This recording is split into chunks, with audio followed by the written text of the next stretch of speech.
Hey guys, it's me again. This time I'm going to make a video about what if your toolbox and layers is missing. It's pretty simple. All you have to do is click Edit, Preferences, Window Management, Reset, okay. You have to exit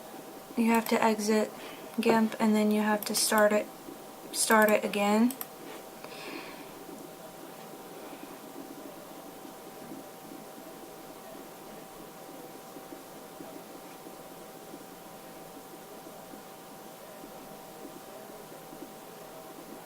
Taking a few moments.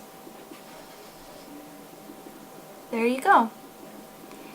Your toolbox and your layers is back. And that's all you have to do.